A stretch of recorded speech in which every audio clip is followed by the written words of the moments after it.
નમસ્કાર ગુજરાત દેશ દુનિયાના ને ગુજરાતને લગતા તમામ મોટા સમાચાર જોવા માટે મિત્રો ચેનલને સબસ્ક્રાઇબ કરી દેજો અને વિડીયોને અંત સુધી જોતા રહેજો, કેમ કે સમાચાર તમારા માટે થઈ શકે છે ખૂબ જ ઉપયોગી। તો આજના પ્રથમ સમાચારની વાત કરવામાં આવે, આગામી 4 દિવસ ચેતી જજો એટલે કે મિત્રો વધુ જણાવ્યું, આજથી આગામી 5 દિવસ માટે એટલે કે 16 થી 20 જુલાઈ સુધી મચ્છીમારો દરિયા ખેડવા પણ સૂચના આપી દેવામાં આવી છે। અને ત્રીજા દિવસે એટલે કે 18 જુલાઈ દિવસે દરિયાકાંઠાના વિસ્તારોમાં 45 થી 55 કિલોમીટર પ્રતિ કલાક ઝડપીથી પવન ફૂંકાવાના કારણે માછીમારો દરિયા ખેડવા સૂચના આપી દેવામાં આવી છે અને આ સાથે ગતિ 500 કિલોમીટર પ્રતિ કલાક સુધી પણ પહોંચી શકે છે। મિત્રો તે ખૂબ જ મોટા સમાચાર આવી રહ્યા છે। ત્યારબાદ મિત્રો બીજા મોટા સમાચારની વાત કરવામાં આવે, હવે સરકાર આપશે 10,000 રૂપિયાની સહાય એટલે કે મહારાષ્ટ્ર વિધાનસભા ચૂંટણી હવે ખૂબ જ નજીક છે, ત્યારે મહારાષ્ટ્ર એકનાથ શિંદે સરકાર એક પછી એક મોટો આપી રહી છે। મિત્રો ત્યારે મહારાષ્ટ્ર સરકાર નિર્ણય લીધો છે કે સરકાર હવે 12 પાસ લોકોને 6,000 ગ્રેજ્યુએટ લોકોને 10,000 રૂપિયા આપશે ને આ સિવાય પણ મહારાષ્ટ્ર સરકાર ખેડૂતોને મોટી સહાય આપી છે। મિત્રો તે ખૂબ જ મોટા સમાચાર આવી રહ્યા છે। ત્યારબાદ મિત્રો બીજા મોટા સમાચારની વાત કરવામાં આવે તો,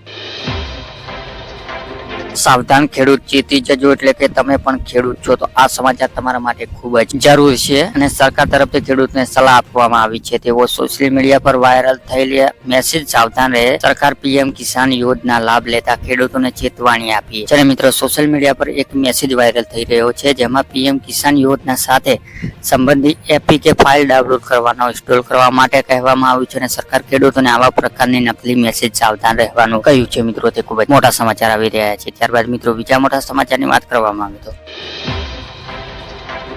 વરસાદને લઈને એલર્ટ જાહેર કર્યું છે એટલે કે મિત્રો સુરત, નવસારી, વલસાડ, દમણ, દાદનગર હવેલી, દેવભૂમિ, દ્વારકા, પોરબંદર, જુનાગઢ, રાજકોટમાં રેડ એલર્ટ આપી દેવામાં આવ્યું છે અને તાપી, ડાંગ, દાહોદ, છોટાઉદેપુર, પંચમહાલ, ભરૂચ, નર્મદા, સુરત, સુરેન્દ્રનગર, મોરબી, જામનગર, ભાવનગર, અમરેલી, ગીર સોમનાથ, દેવ ઓરેન્જ એલર્ટ આપી દેવામાં આવ્યું છે અને કચ્છ, બનાસકાંઠા, પાટણ, મહેસાણા, સાબરકાંઠા, ગાંધીનગર, અરવલ્લી, અમદાવાદ, ખેડા, મહીસાગર, આણંદ, વડોદરા યલો એલર્ટ આપી દેવામાં આવ્યું છે। મિત્રો તે ખૂબ જ મોટા સમાચાર આવી રહ્યા છે। ત્યારબાદ મિત્રો બીજા મોટા સમાચારની વાત કરવામાં આવે,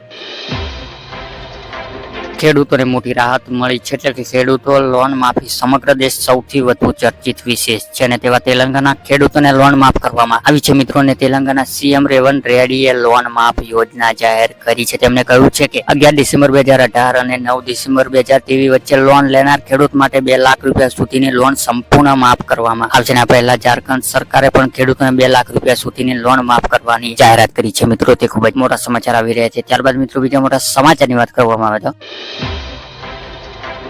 જરૂરિયાતમંદ લોકોને 10,000 રૂપિયાની સહાય એટલે કે ગરીબો પરિવારો અને નાના ખેડૂતોને માત્ર આધાર કાર્ડ પુરાવા સાથે 10,000 રૂપિયા બેંકમાંથી આપવામાં આવે છે અને પીએમ કિસાનની યોજના હેઠળ પોતાના વ્યવસાયના ઉપયોગ માટે પહેલા વર્ષ 10,000 અને બીજા વર્ષ 20,000 સુધીની લોન સરકાર બેંકમાંથી આપવામાં આવશે અને જ્યારે મિત્રો આ યોજના મુખ્ય હેતુ નાના પરિવારોને આર્થિક રીતે સહાય કરવાના છે। મિત્રો તે ખૂબ જ મોટા સમાચાર આવી રહ્યા